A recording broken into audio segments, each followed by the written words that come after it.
ಬೆಳಕು ಕನ್ನಡ ಸುದ್ದಿವಾಹಿನಿ. ಇದು ಸತ್ಯ ಸುದ್ದಿಗಳ ಪೂರಣ. ಚಿಂತಾಮಣಿಯಿಂದ KS ನೂರುಲ್ಲ.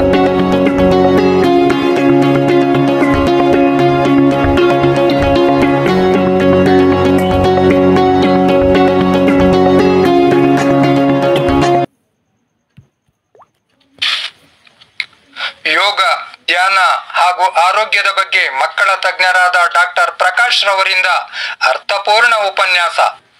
ಚಿಂತಾಮಣಿ ನಗರದ ಸರ್ಕಾರಿ ನೌಕರರ ಭವನದಲ್ಲಿ ನಡೆದ ತಾಲೂಕು ನಿವೃತ್ತ ಸರ್ಕಾರಿ ನೌಕರರ ಸಂಘದ ಮಾಸಿಕ ಸಭೆಯಲ್ಲಿ ಚಿಕ್ಕಬಳ್ಳಾಪುರದ ಜಿಲ್ಲಾ ಸರ್ಕಾರಿ ಆಸ್ಪತ್ರೆಯ ಮಕ್ಕಳ ತಜ್ಞರಾದ ಡಾಕ್ಟರ್ ಪ್ರಸಾದ್ ರವರು ಯೋಗ, ಧ್ಯಾನ ಹಾಗೂ ಆರೋಗ್ಯ ವಿಷಯಗಳ ಕುರಿತು ಅರ್ಥಪೂರ್ಣವಾಗಿ ಉಪನ್ಯಾಸ ನೀಡಿದರು ಹಾಗೂ ಧ್ಯಾನ ಮಾಡುವ ವಿಧಾನದ ಬಗ್ಗೆ ಪ್ರಾಯೋಗಿಕವಾಗಿ ತಿಳಿಸಿಕೊಟ್ಟರು.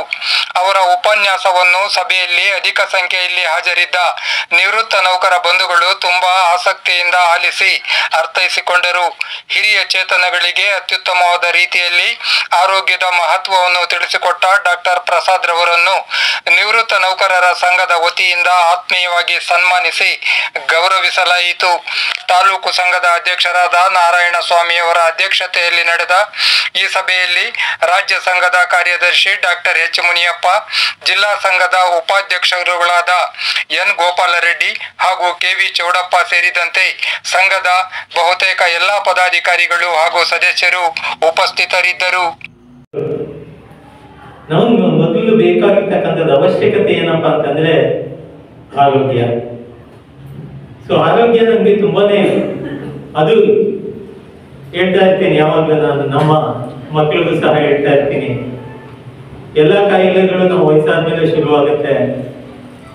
ನಾವು ಚೆನ್ನಾಗಿರುವಾಗ ಕಾಯಿಲೆಗಳು ಬರಲ್ಲ, ವಯಸ್ಸಾದ್ಮೇಲೆ ಎಲ್ಲ ಕಾಯಿಲೆಗಳು ಶುರುವಾಗುತ್ತೆ ಅಂತ ಅನ್ಕೊಂಡು ಇದು ಸುಮಾರು ಜನಕ್ಕೆ ಎಲ್ಲರಿಗೂ ಅರಿವಿಗೆ ಬಂದಿರುತ್ತೆ.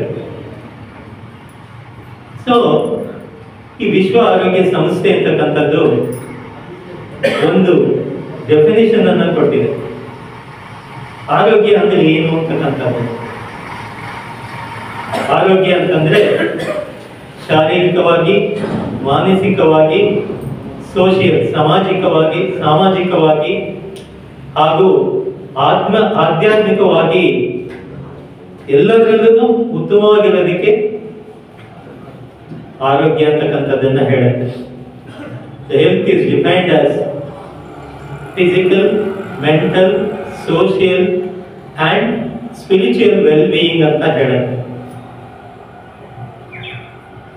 ಸೊ ಈ 3-4 ಪಾಯಿಂಟ್ಸ್ಗಳನ್ನ ನಾವು ತಗೊಳ್ತಾ ಹೋದಾಗ ಯಾವುದರಲ್ಲಿ ನಾವು ಪ್ರಾಮುಖ್ಯತೆಯನ್ನು ಕೊಡ್ತಾ ಇದ್ದೀವಿ, ಯಾವುದನ್ನ ನಾವು ನೆಗ್ಲೆಕ್ಟ್ ಮಾಡ್ತಾ ಇದ್ದೀವಿ, ಯಾವುದಕ್ಕೆ ಅಷ್ಟು ನಾವು ಗಮನ ಕೊಡ್ತಾ ಇಲ್ಲ ಅಂತಕ್ಕಂಥದ್ದನ್ನ ನಾವು ಯೋಚನೆ ಮಾಡ್ಬೇಕಾಗುತ್ತೆ. ಸೊ ಈ ಆರೋಗ್ಯದಲ್ಲಿ ತುಂಬಾ ಅವಶ್ಯಕತೆ ಇರ್ತಕ್ಕಂಥದ್ದು ನಾವೆಲ್ಲ ಮಾಡ್ತಾನೆ ಇರ್ತೀವಿ. ಆರೋಗ್ಯ ಚೆನ್ನಾಗಿರ್ಬೇಕು, ನಮ್ಮ ಶರೀರ ಚೆನ್ನಾಗಿರ್ಬೇಕು, ನಾವು ಫಿಟ್ ಆಗಿರ್ಬೇಕು ಅಂತಕ್ಕಂಥದ್ದನ್ನ ಮಾಡ್ತಾ ಇರ್ತೀವಿ. ಇದ್ರ ಬಗ್ಗೆ ನಾವು ಯಾವುದೇ ರೀತಿಯಾದ ಗಮನ ತುಂಬಾ ಜಾಸ್ತಿ ಕೊಡ್ತಾ ಇರ್ತೀವಿ. ಅದ್ರಲ್ಲಿ ಏನಪ್ಪಾ ಅಂತಂದ್ರೆ, ಈ ಪತಂಜಲಿಯವರ ಅಷ್ಟಾಂಗ ಯೋಗ ಸೂತ್ರದಲ್ಲಿ ಏನ್ ಹೇಳುತ್ತೆ ಅಂತಂದ್ರೆ, ಅಷ್ಟಾಂಗ ಯೋಗ ಯಮ, ನಿಯಮ, ಆಸನ, ಪ್ರಾಣಾಯಾಮ, ಪ್ರತ್ಯಾಹಾರ, ಧಾರಣ, ಧ್ಯಾನ ಮತ್ತು ಸಮಾಧಿ. ಈ 8 ಅಂಗಗಳ ಪ್ರಾಮುಖ್ಯತೆ ಏನಪ್ಪಾ ಅಂತಂದ್ರೆ, ಇದರಲ್ಲಿ ಯಾವುದು ಎಲ್ಲ ಅಂಗಗಳನ್ನು ನಾವು ಪರಿಪಾಲಿಸಿದ್ರೆ ನಾವು ಪರಿಪೂರ್ಣತೆಯನ್ನ ಪಡೆಯಬಹುದು. ಈ ಅಷ್ಟಾಂಗ ಯೋಗ ಸೂತ್ರ ಹೇಗಿದೆ ಅಂದ್ರೆ, ನಮ್ಮ ಪರಿಪೂರ್ಣವಾದ, ನಾನು ಏನು ಆರೋಗ್ಯ ಅಂತ ಹೇಳಿದ್ರು, ಆ ಆರೋಗ್ಯನ ಕಾಪಾಡ್ಕೋಬೇಕು, ಅದನ್ನ ಮಾಡ್ಬೇಕು ಅಂತಂದ್ರೆ ಈ ಪತಂಜಲಿಯವರ ಅಷ್ಟಾಂಗ ಯೋಗ ಸೂತ್ರ ಅದು ಸುಮಾರು ತಲೆಮಾರುಗಳಿಂದ ಬಂದಂತ ಇದನ್ನ ನಾವು ಸರಿಯಾದ ರೀತಿಯಲ್ಲಿ ಅಳವಡಿಸಿಕೊಂಡಿದ್ದೆ ಆದರೆ ಚೆನ್ನಾಗಿರ್ಬೋದು, ಚೆನ್ನಾಗಿ ನಮ್ಮ ಗುರಿಯನ್ನ ಮುಟ್ಬೋದು ಅಂತಕ್ಕಂಥದ್ದನ್ನ ಪತಂಜಲಿಯವರು ತಿಳಿಸ್ಕೊಟ್ಟಿದ್ದಾರೆ. ಅಷ್ಟಾಂಗ ಯೋಗದಲ್ಲಿ ಯಮ ಅಂತಂದ್ರೆ, ಎಲ್ಲರಿಗೂ ನಮ್ಗೆ ಯಮ ಅಂದ ತಕ್ಷಣನೇ ತುಂಬಾ ಯೋಚನೆ ಆಗ್ತಕ್ಕಂಥದ್ದು. ಯಮ ಅಂತಂದ್ರೆ ನಾವು ಅಂದ್ಕೊಳ್ಳೋದೇನು, ಸಾವು ನಮ್ಮ ಹತ್ರ ಬಂತು ಅಂತ. ಯಮ ಧರ್ಮರಾಯ ಬಂದ್ರು ಗ್ಯಾರಂಟಿ ಇಲ್ಲ. ಆದರೆ ಅದಕ್ಕಿಂತ ತುಂಬಾ ಮುಖ್ಯವಾದದ್ದು ಏನಪ್ಪಾ ಅಂತಂದ್ರೆ, ನಮ್ಮಲ್ಲಿ ಏನು ಅವಶ್ಯಕತೆ ಇಲ್ವೋ ಆ ಗುಣಗಳನ್ನ ತೆಗೆದಾಕ್ಲಿಕ್ಕೆ ಯಮನ ತರ, ಅಂದ್ರೆ ಯಮನಷ್ಟು ಕಠೋರವಾಗಿ ನಮ್ಮಲ್ಲಿ ಬೇಡದೇ ಇರ್ತಕ್ಕಂಥ ಗುಣಗಳನ್ನ ತೆಗೆದಾಕ್ತಕ್ಕಂಥದ್ದು ತುಂಬಾ ಅವಶ್ಯಕತೆ ಇದೆ. ಅಷ್ಟಾಂಗ ಯೋಗದಲ್ಲಿ ಮೊದಲನೇ ನಿಯಮ ಏನಪ್ಪಾ ಅಂತಂದ್ರೆ, ನಮಗೆ ಬೇಡದೇ ಇರ್ತಕ್ಕಂಥದ್ದು, ಅವಶ್ಯಕತೆ ಇಲ್ಲದೆ ಇರ್ತಕ್ಕಂಥದ್ದು, ನಮ್ಮ ಗುರಿಯನ್ನ ಮುಟ್ಲಿಕ್ಕೆ ಬೇಡದೇ ಇರ್ತಕ್ಕಂಥ ಏನು ನಮ್ಮಲ್ಲಿ ಗುಣಗಳಿದೆಯೋ, ಕೋಪ ಇದೆಯೋ, ಅವನ್ನ ನಾವು ತೆಗೆದಾಕ್ತಕ್ಕಂಥದ್ದು ತುಂಬಾ ಮುಖ್ಯ. ಅದಕ್ಕೆ ಅಷ್ಟಾಂಗ ಯೋಗದಲ್ಲಿ ಎಲ್ಲದಕ್ಕಿಂತ ಫಸ್ಟ್ ಏನಿದೆಯಪ್ಪ ಅಂತಂದ್ರೆ ಯಮಾಯ. ಎರಡನೇದು ಒಂದು ನಿಯಮ. ನಿಯಮ ಏನು ಅಂತಂದ್ರೆ, ನಾವು ಯಾವಾಗಲೂ ನಮ್ಮ ಗುರಿಯನ್ನು ಮುಟ್ಲಿಕ್ಕೆ ಏನು ಒಳ್ಳೇದಿದೆಯೋ ಅದನ್ನ ಪಾಲಿಸ್ತಕ್ಕಂಥದ್ದು ತುಂಬಾ ಮುಖ್ಯ. ಯಾರೋ ಬಂದು ನಮ್ಗೆ ರೂಲ್ಸ್ ಕೊಡ್ಬೇಕಾಗಿಲ್ಲ. ಗವರ್ನಮೆಂಟ್ ಆಗಲಿ, ರೋಡಲ್ಲಿ ನಾವು ಹೆಲ್ಮೆಟ್ ಹಾಕೊಂಡು ಹೋಗ್ಬೇಕು, ಸಿಗ್ನಲ್ ಲೈಟ್ ಫಾಲೋ ಮಾಡಬೇಕು, ಅದೆಲ್ಲ ಯಾರಿಗೋಸ್ಕರ ಮಾಡ್ತೀವಿ? ನಮಗೋಸ್ಕರ ಮಾಡ್ತಕ್ಕಂಥದ್ದು.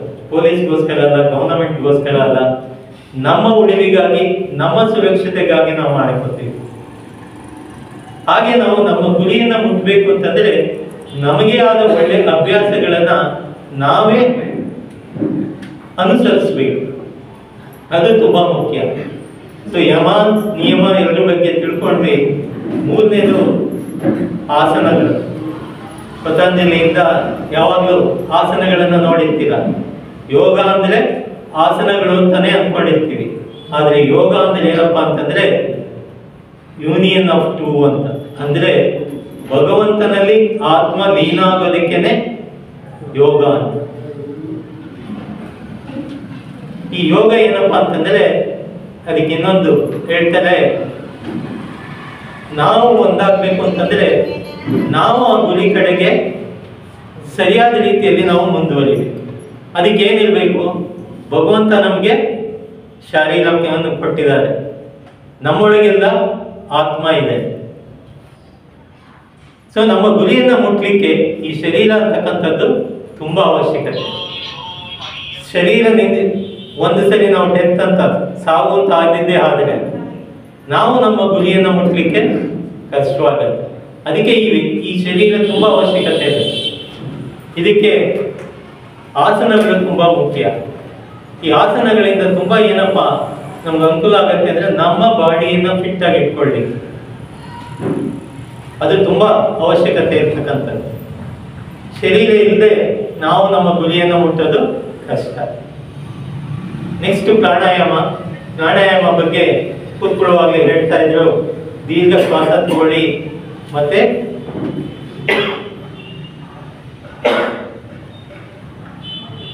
ದೀರ್ಘ ಉಸಿರನ್ನು ಬಿಡಿ ಅಂತಕ್ಕಂಥದ್ದನ್ನ ಹೇಳ್ತಾ ಇದ್ರು.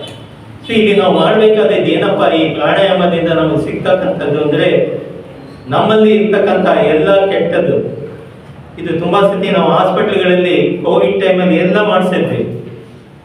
ಏನಪ್ಪಾ ಅಂತಂದ್ರೆ, ನಮ್ಮ ಪರಿಸರದಲ್ಲಿ ಅದನ್ನ ಒಳಗಡೆ ತಗೊಳ್ಬೇಕು. ಈ ಪ್ರಾಣಾಯಾಮದಿಂದ ಏನಪ್ಪಾ ಅಂತಂದ್ರೆ, ಎಲ್ಲ ಚಕ್ರಗಳು ಸಹ ಆಕ್ಟಿವೇಟ್ ಆಗುತ್ತೆ. ಯಾವ ಮೂಲಾಧಾರ ಚಕ್ರದಿಂದ ಹಿಡಿದು ಸಹಸ್ರದಳ ಕಮಲವರೆಗೂ ಎಲ್ಲ ಚಕ್ರಗಳು ಸಹ ಆಕ್ಟಿವೇಟ್ ಆಗುತ್ತೆ. ಹಾಗಾಗಿ ಈ ಪ್ರಾಣಾಯಾಮಕ್ಕೆ ಅಷ್ಟೊಂದು ಮಹತ್ವವನ್ನು ಕೊಡ್ತಾರೆ. ಆದರೆ ಅದನ್ನ ಸರಿಯಾದ ರೀತಿ ನಾವು ಮಾಡ್ತಾ ಹೋಗ್ಬೇಕು. ಯಮ, ನಿಯಮ, ಆಸನ, ಪ್ರಾಣಾಯಾಮ. ಪ್ರತ್ಯಾಹಾರ ಅಂದ್ರೆ ಏನಪ್ಪಾ ಅಂದ್ರೆ, ನಮ್ಮ ಎಲ್ಲ ಸೆನ್ಸಸ್, ಈ ಪಂಚೇಂದ್ರಿಯಗಳನ್ನು ಸಹ ಒಂದು ಕಡೆ ತಗೊಂಡ್ಬಂದು ನಾವು ನಮ್ಮ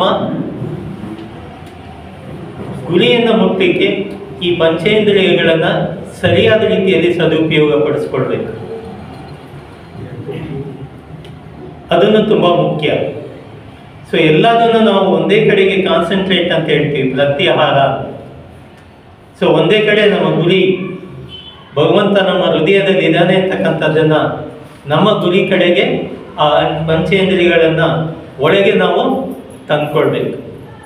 ಪ್ರತ್ಯಾಹಾರ ಆದಮೇಲೆ ಧಾರಣ.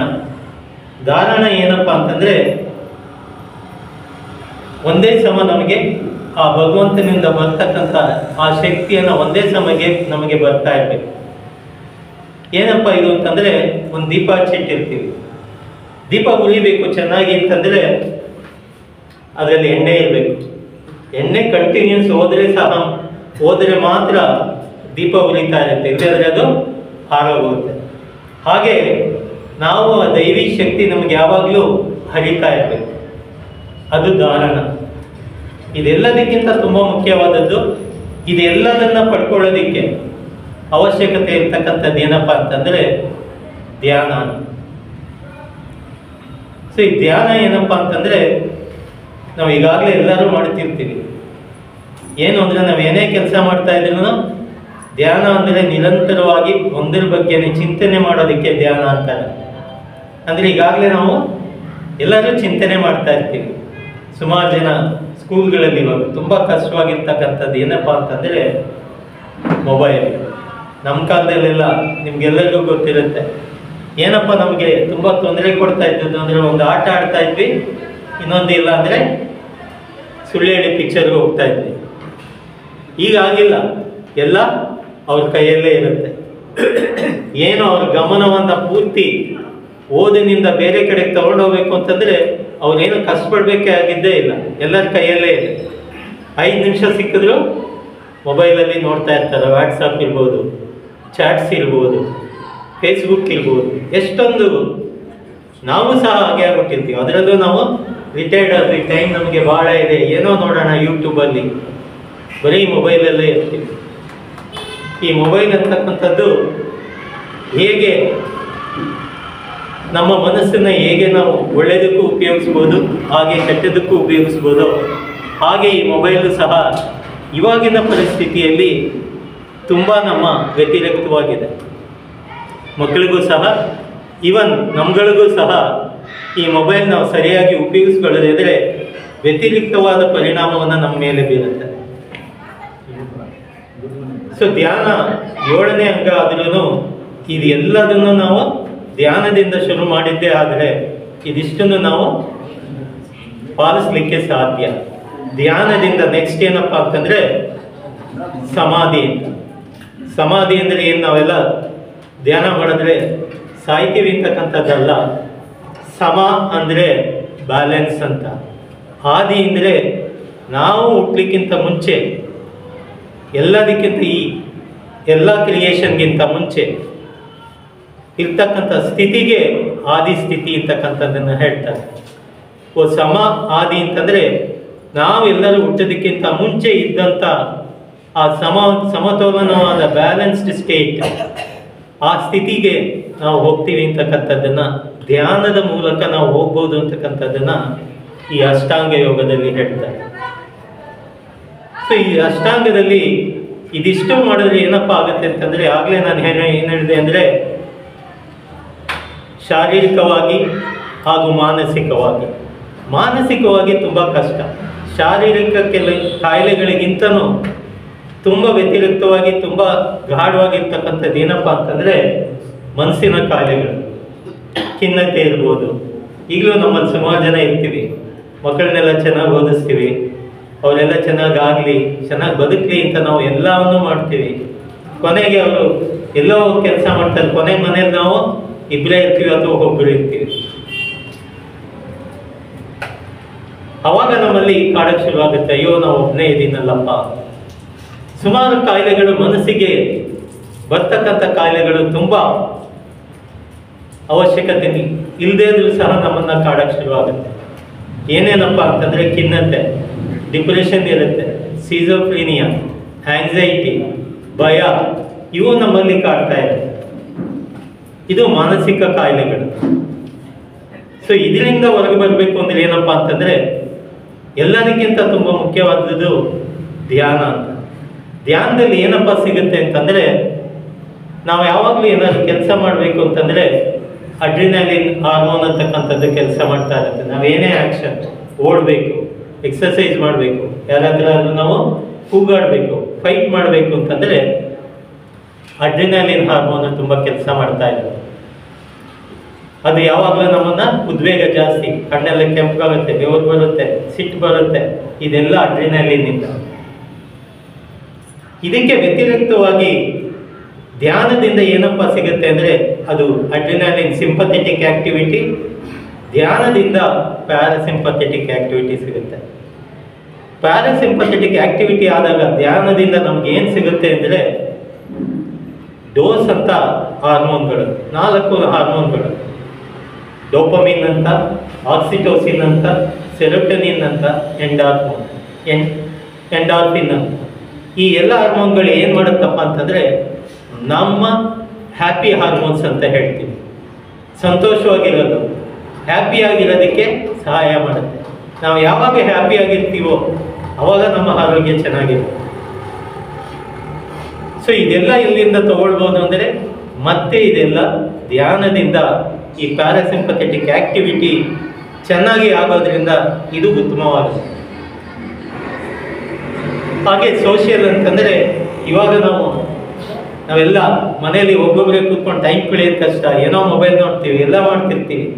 ಈ ಥರ ಸಂಘ, ನಿವೃತ್ತ ನೌಕರರ ಸಂಘ, ನಾವು ನಮ್ಮದೇ ಆದ ಒಂದು ನಮ್ಮ ಕಷ್ಟಗಳನ್ನು, ನಮ್ಮ ನೋವುಗಳನ್ನು ಹಂಚ್ಕೊಳ್ಳೋದಕ್ಕೆ ಎಲ್ಲರೂ ನಮ್ಮ ಸಹಭಾಗಿ, ಅವ್ರಿಗೂ ಇರುತ್ತೆ, ನಮಗೂ ಇರುತ್ತೆ. ಸೊ ಈ ರೀತಿಯ ಒಂದು ಸಂಘ ನಮಗೆ ಹೆಲ್ಪ್ ಮಾಡುತ್ತೆ. ಹಾಗೆ ನಮ್ಮ ಮಕ್ಕಳು, ನಮ್ಮ ಇವರಿಗೆ ಒಂದು ಮುಂದಿನ ದಾರಿಯಾಗಿ ನಾವು ಹೋಗ್ಬೋದು. ಆಧ್ಯಾತ್ಮಿಕವಾಗಿ ಏನಪ್ಪ ಅಂತಂದರೆ ಆಧ್ಯಾತ್ಮಿಕ ಅಂತಕ್ಕಂಥದ್ದು ತುಂಬ ಅವಶ್ಯಕತೆ ಇರ್ತಕ್ಕಂಥ. ನಾವು ಎಲ್ಲದೂ ಮಾಡ್ತೀವಿ, ಫಿಸಿಕಲ್ಲು ಮಾಡ್ತೀವಿ, ಮೆಂಟಲ್ಲು ಮಾಡ್ತೀವಿ, ಮತ್ತು ಸಾಮಾಜಿಕವಾಗಿಯೂ ಮಾಡ್ತೀವಿ, ಸೋಷಿಯಲ್ ವೆಲ್ಬೀಯಿಂಗ್ ಅಂತ. ಆದರೆ ಈ ಆಧ್ಯಾತ್ಮಿಕ ಅಂತಕ್ಕಂಥದ್ರ ಕಡೆಗೆ ಅಷ್ಟು ಗಮನ ಕೊಟ್ಟಿರಲ್ಲ. ನಾವೆಲ್ಲ ಮಾಡ್ತೀವಿ, ಆದರೆ ತುಂಬ ವಿಶೇಷವಾಗಿ ಏನಪ್ಪ ಅಂತಂದರೆ ಆಧ್ಯಾತ್ಮಿಕವಾಗಿ ಇರ್ತಕ್ಕಂಥದ್ದು ಪರಮಾತ್ಮನ ಮುಟ್ಲಿಕ್ಕೆ ನಾವು ಏನು ಮಾಡ್ತೀವಿ ಅಂತಕ್ಕಂಥದ್ದು.